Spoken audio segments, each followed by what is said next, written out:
I'm just going to get into it. Fred McKeely Rogers, born March 20th, 1928, died February 27th, 2003, was an American television personality, musician, puppeteer, writer, producer, and Presbyterian minister. He was the creator, showrunner, and host of the preschool television series Mr. Rogers' Neighborhood, which ran from 1968 to 2001. Born in Latrobe, Pennsylvania, near Pittsburgh, Rogers earns a bachelor's degree in music from Rollins College in 1951. He began his television career in 1951 at NBC New York. He returned to Pittsburgh in 1953 to work for children's programming at NET, later PBS. After graduating from Pittsburgh Theological Seminary, he became a Presbyterian minister in 1963 and attended the University of Pittsburgh's Graduate School of Child Development, where he began his 30-year-long collaboration with child psychologist Margaret McFarland. He also helped develop the children's shows The Children's Corner in 1955 and Mr. Rogers, 1963. In 1968, he created Mr. Rogers' Neighborhood, which ran for 33 years. The program was critically acclaimed for focusing on children's emotional and physical concerns such as death, sibling rivalry, school enrollment, and divorce. Mr. Rogers died of stomach cancer on February 27, 2003, at the age of 74.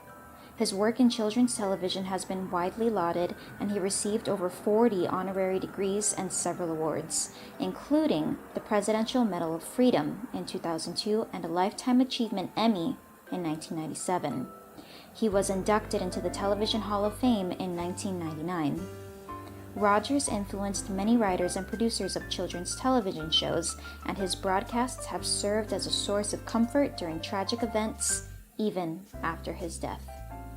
Now, the next part of the Wikipedia page is actually just a list of the contents, and it's 1 through 13, starting with his early life, ending on external links. So we're just going to crank through these one by one, starting with early life. Early life. Rogers was born on March 20th, 1928 in Latrobe, Pennsylvania, about 40 miles, or 64 kilometers, outside of Pittsburgh, at 705 Main Street, to James and Nancy Rogers. James was a successful businessman who was president of the McFeely Brick Company, one of Latrobe's largest businesses. Nancy's father, Fred Books McFeely, after whom Rogers was named, was an entrepreneur. Nancy knitted sweaters for American soldiers from western Pennsylvania who were fighting in Europe and regularly volunteered at the Latrobe Hospital. Initially dreaming of becoming a doctor, she settled for a life of hospital volunteer work. Rogers grew up in a 3-story brick mansion at 737 Weldon Street in Latrobe. He had a sister, Elaine, whom the Rogerses adopted when he was 11 years old. Rogers spent most of his childhood alone, playing with puppets, and also spent time with his grandfather. He began to play the piano when he was 5 years old. Through an ancestor from Schöneck, Hesse, Germany, Johannes Meffert, later Johannes Mefford, Rogers is the 6th cousin of American actor Tom Hanks, who portrays him in the film A Beautiful Day in the Neighborhood, 2019. Rogers had a difficult childhood. He was shy, introverted, and overweight, and was frequently homebound after suffering bouts of asthma. He was bullied and taunted as a child for his weight and called Fat Freddy. According to Morgan Neville, director of the 2018 documentary Won't You Be My Neighbor, Rogers had a lonely childhood. I think he made friends with himself as much as he could. He had a ventriloquist dummy, he had stuffed animals, and he would create his own worlds in his childhood bedroom. Rogers attended Latrobe High School, where he overcame his shyness.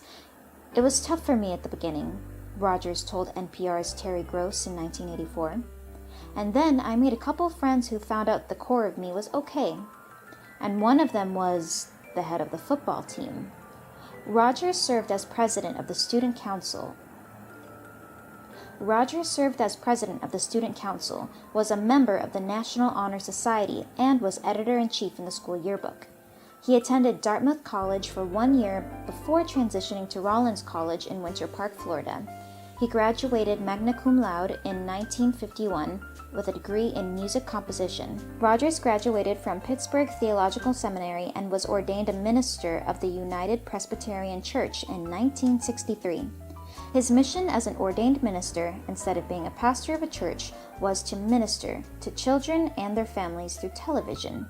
He regularly appeared before church officials to keep up his ordination. Section 2. Career. Rogers wanted to enter seminary after college, but instead chose to go into television after encountering a TV at his parents' home in 1951 during his senior year at Rollins College. In a CNN interview, he said, "I went into television because I hated it so, and I thought there's some way of using this fabulous instrument to nurture those who would watch and listen." After graduating in 1951, he worked at NBC in New York City as floor director of Your Hit Parade, The Kate Smith Hour, and Gabby Hayes' Children's Show, and as an assistant producer of The Voice of Firestone. In 1953, Rogers returned to Pittsburgh to work as a program developer at public television station WQED. Josie Carey worked with him to develop the children's show, The Children's Corner, which Carey hosted. Rogers worked off-camera to develop puppets, characters, and music for the show. He used many of the puppet characters developed during this time, such as Daniel the Striped Tiger, named after WQED's station manager, Dorothy Daniel, who gave Rogers a tiger puppet before the show's premiere. King Friday, Queen Sarah Saturday, named after Rogers' wife. X the Owl, Henrietta, and Lady Elaine in his later work. Children's television entertainer Ernie Coombs was an assistant puppeteer. The Children's Corner won a Sylvania Award for Best Locally Produced Children's Programming in 1955 and was broadcast nationally on NBC. While working on the Children's Corner, Rogers attended Pittsburgh Theological Seminary and was ordained as a Presbyterian minister in 1963. He also attended the university's Pittsburgh Graduate School of Child Development, where he began working with child psychologist Margaret McFarland, who, according to Rogers' biographer Maxwell King, became his key advisor and collaborator, and child education guru. Much of Rogers' thinking and appreciation for children was shaped and informed by McFarland. She was his consultant for most of Mr. Rogers' Neighborhood scripts and songs for 30 years. In 1963, the Canadian Broadcasting Corporation, CBC, in Toronto contracted Rogers to develop and host the 15-minute black and white children's program, Mr. Rogers. It lasted from 1963 to 1967. It was the first time Rogers appeared on camera. CBC children's programming head, Fred Rainsbury, insisted on it, telling Rogers, "Fred, I've seen you talk to Kid. Let's put you yourself on the air." Coombs joined Rogers in Toronto as an assistant puppeteer. Rogers also worked with Coombs on the children's show Butternut Square from 1964 to 1967. He acquired the rights to Mr. Rogers in 1967 and returned to Pittsburgh with his wife, 2 young sons, and the sets he developed, despite a potentially promising career with CBC and no job prospects in Pittsburgh. Coombs remained in Toronto, creating the long-running children's program Mr. Dressup, which ran from 1967 to 1996. Rogers' work for CBC helped shape and develop the concept and style of his later program for the Public Broadcasting Service, PBS, in the U.S. Mr. Rogers' Neighborhood, also called Neighborhood, a half-hour educational children's program starring Rogers, began airing nationally in 1968 and ran for 895 episodes. The program was videotaped at WQED in Pittsburgh and was broadcast by National Educational Television, NET, which later became the Public Broadcasting Service, PBS. Its first season had 180 black and white episodes, each subsequent season filmed in color and funded by PBS. The Sears Roebuck Foundation and other charities consisted of 65 episodes. By the time the program ended production in December 2000, its average rating was about 0.7% of television households, or 680,000 homes, and it aired on 384 PBS stations. At its peak in 1985 through 1986, its ratings were 2.1%, or 1.8 million houses. Production of The Neighborhood ended in December 2000, and the last original episode aired in 2001, but PBS continued to air reruns. By 2016, it was the third longest running program in PBS history. Many of the sets and props in Mr. Rogers' Neighborhood, like the trolley, the sneakers, and the castle, were created for Rogers' show in Toronto by CBC designers and producers. The program also incorporated most of the highly imaginative elements that later became famous, such as its slow pace and its host's quiet manner.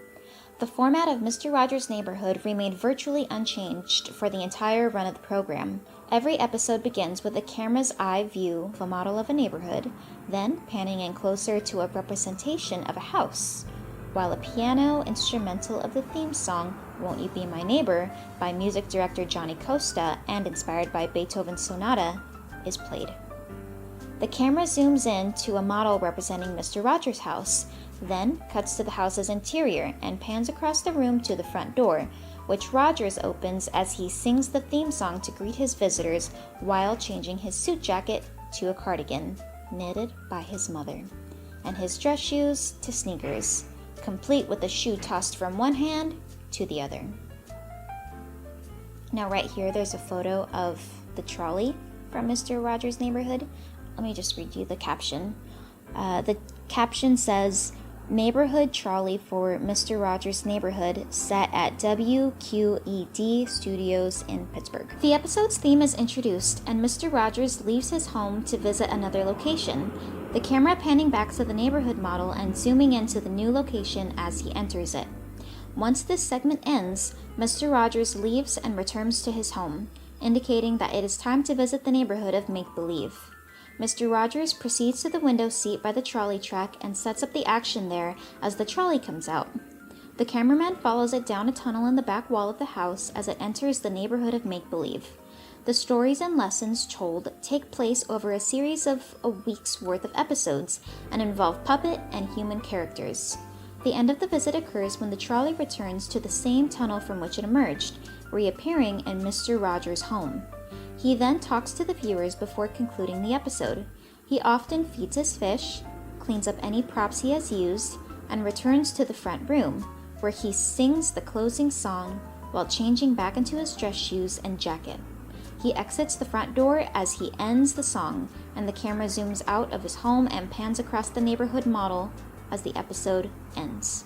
And then this next photo right here actually has a photo of, let me just read you the caption again. "A sweater worn by Mr. Rogers on display in the Smithsonian Institution's Museum of American History." Mr. Rogers' Neighborhood emphasized young children's social and emotional needs, and unlike PBS show Sesame Street, which premiered in 1969, did not focus on cognitive learning.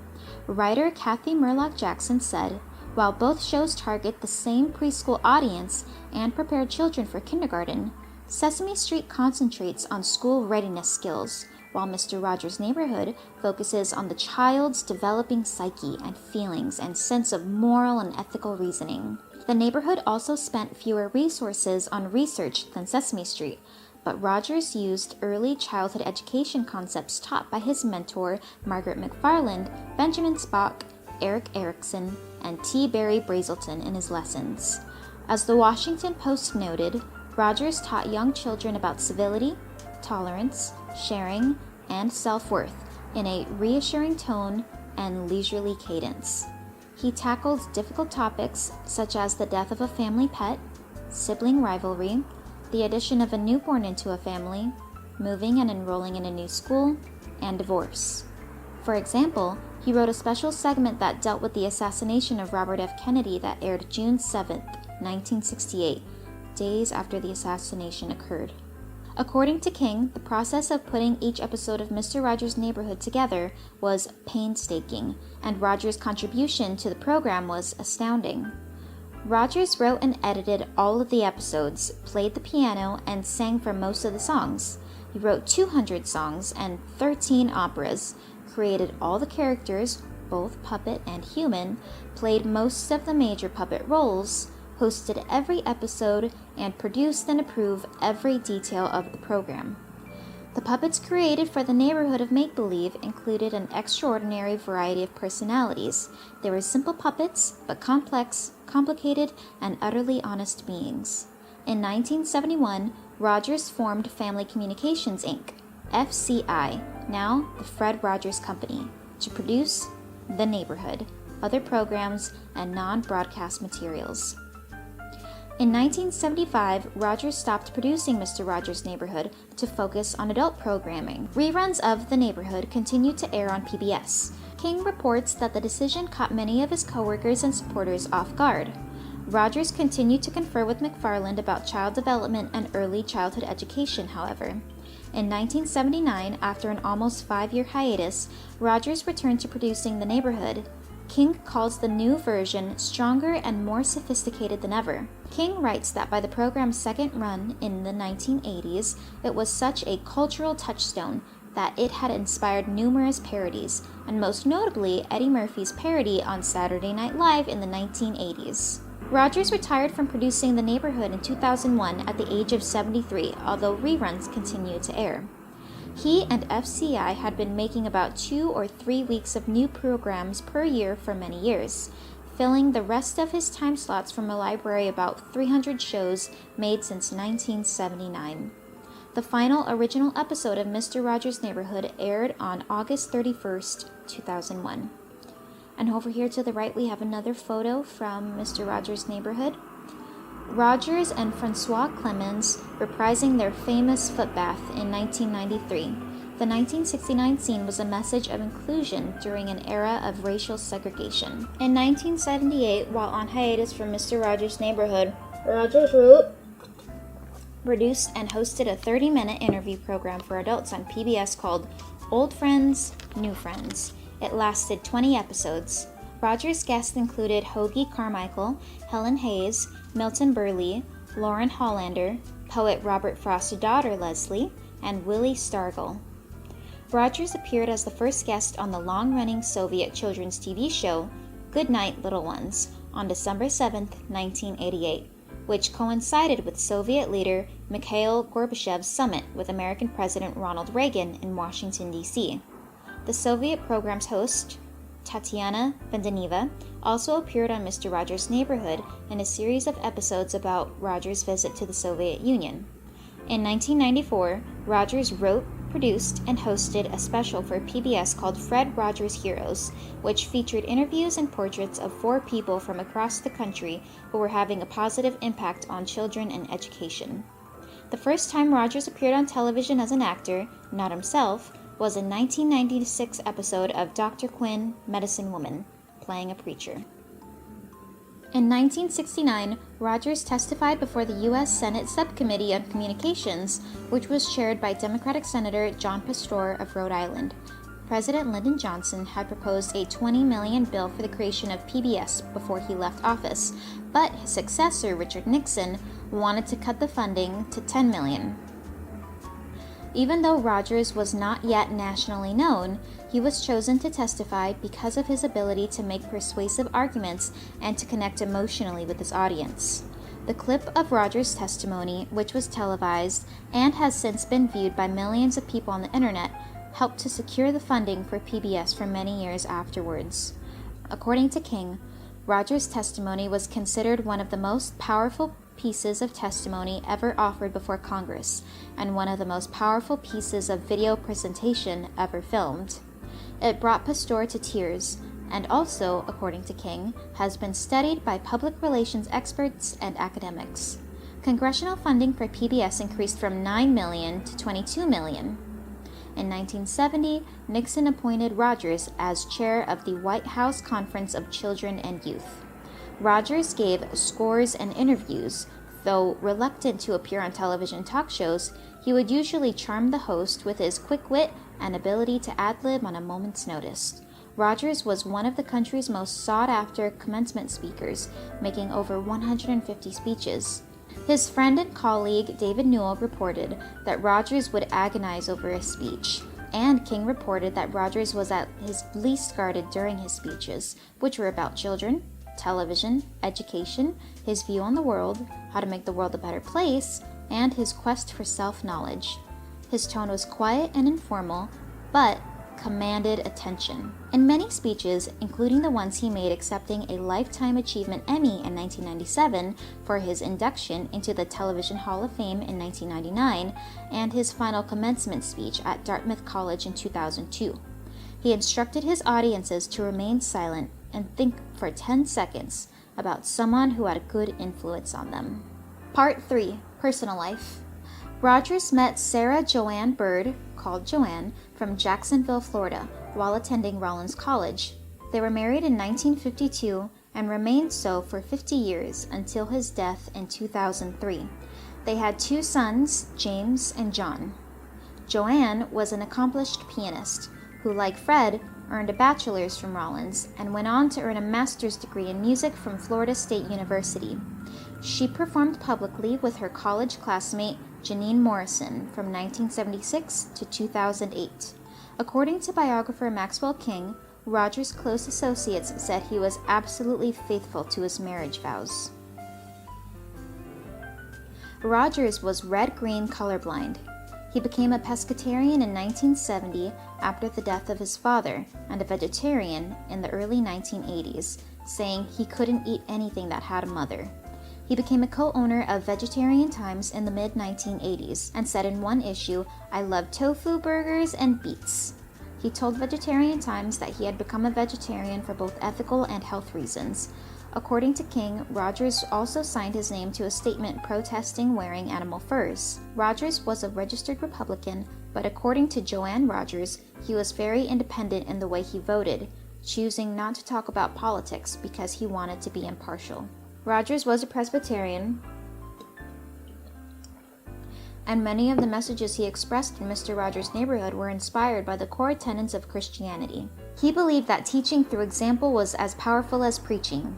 He said, "You don't need to speak overtly about religion in order to get a message across."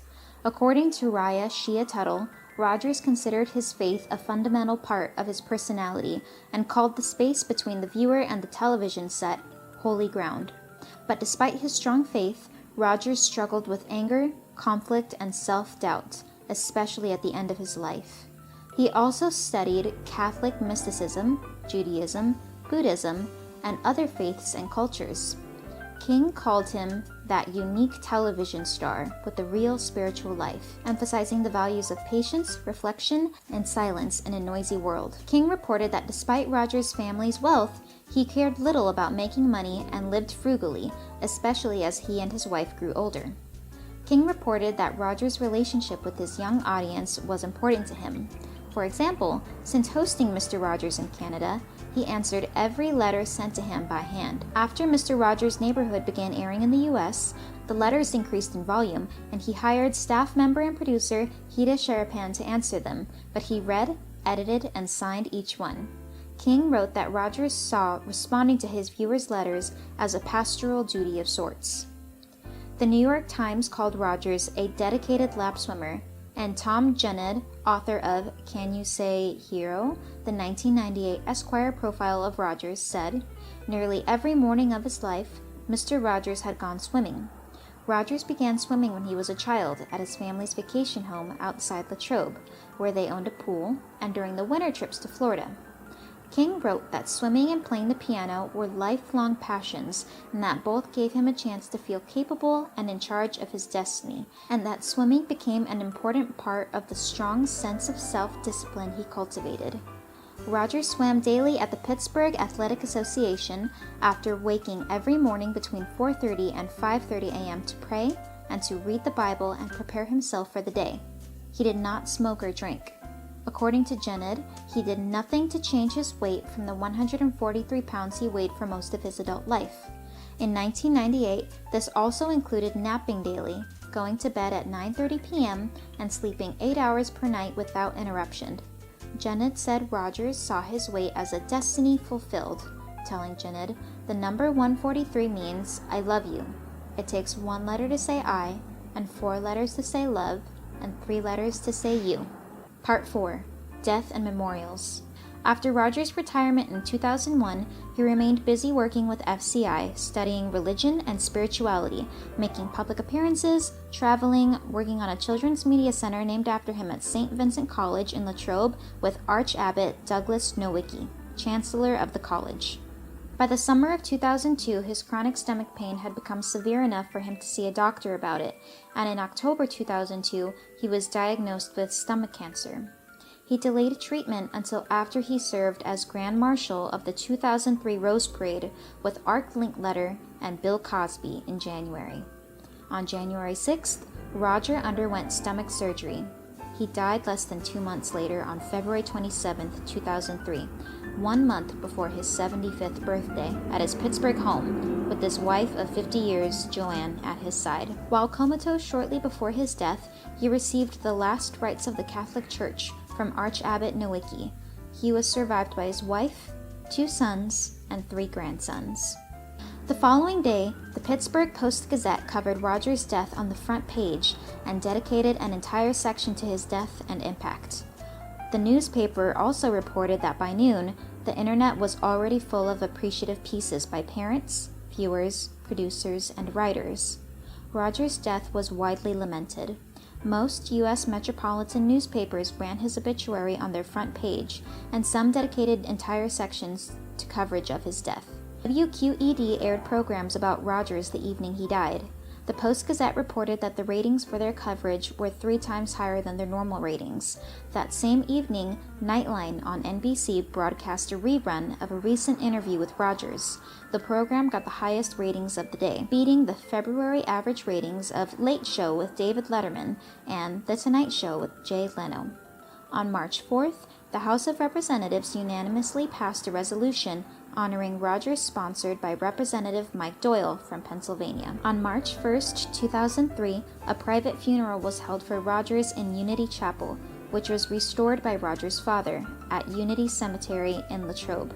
About 80 relatives, co-workers, and close friends attended the service, which was planned in great secrecy so that the closest to him could grieve in private. Reverend John McCall, pastor of the Rogers Family Church, 6th Presbyterian Church in Squirrel Hill, gave the homily, and Reverend William Barker, a retired Presbyterian minister who was a close friend of Mr. Rogers and the voice of Mr. Platypus on his show, read Rogers' favorite Bible passages.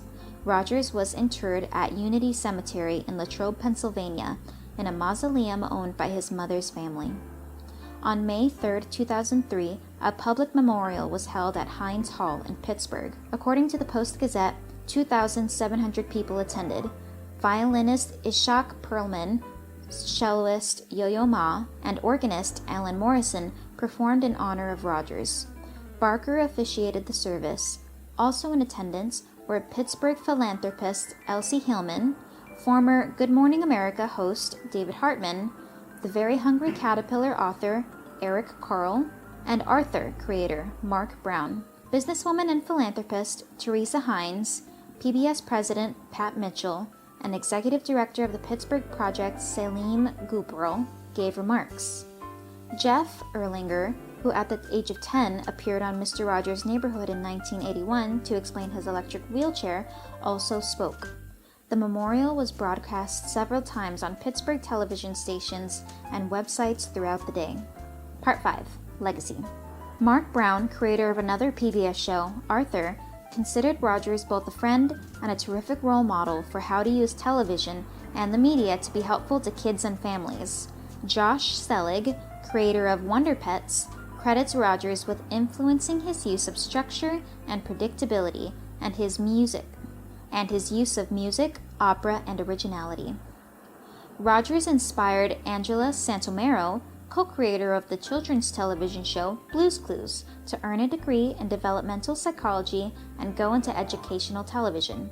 She and other producers of Blue's Clues used many of Rogers' techniques, such as using child developmental and educational research and having the host speak directly to the camera, and transition to a make-believe world. In 2006, 3 years after Rogers' death and after the end of production of Blue's Clues, the Fred Rogers Company contacted Santomera to create a show that would promote Rogers' legacy. In 2012, Daniel Tiger's Neighborhood, with characters from and based upon Mr. Rogers' Neighborhood, premiered on PBS. Rogers' style and approach to children's television and early childhood education also begged to be parodied.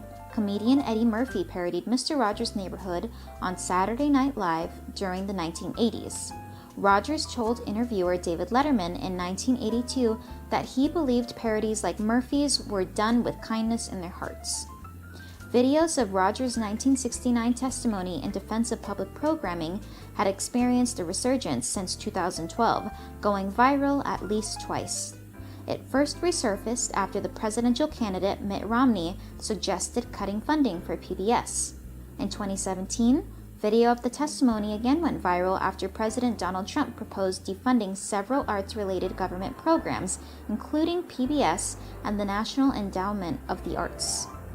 In 2018, Won't You Be My Neighbor, director Morgan Neville's documentary about Mr. Rogers' life grossed over $22 million and became the top-grossing biographical documentary ever produced, the highest-grossing documentary in 5 years, and the 12th largest-grossing documentary ever produced. The 2019 drama film A Beautiful Day in the Neighborhood tells the story of Rogers and his television series with Tom Hanks portraying Rogers. According to Caitlin Gibson of The Washington Post, Rogers became a source for parenting advice. She called him a timeless oracle against the backdrop of ever-shifting parenting philosophies and cultural trends. Robert Thompson of Syracuse University noted that Rogers took American childhood, and I think Americans in general, through some very turbulent and trying times, from the Vietnam War and the assassination of Robert Kennedy in 1968 to the 9/11 attacks in 2001. In the years since Mr. Rogers' Neighborhood ceased production in 2001 and his death in 2003, Rogers has, according to Asia Simone Burns of National Public Radio, been a source of comfort, sometimes in the wake of tragedy. Burns has said that Rogers' words of comfort began circulating on social media following tragedies such as the Sandy Hook Elementary School shooting in 2012, the Manchester Arena bombing in Manchester, England in 2017, and the shooting of Stoneman Douglas High School in Parkland, Florida in 2018. Okay, so the rest of the Wikipedia page is mostly like columns of things like awards and honors and like what years he got him, and it starts with the first column being the year, the next column being honor, and the third column being notes, and the fourth column being the reference.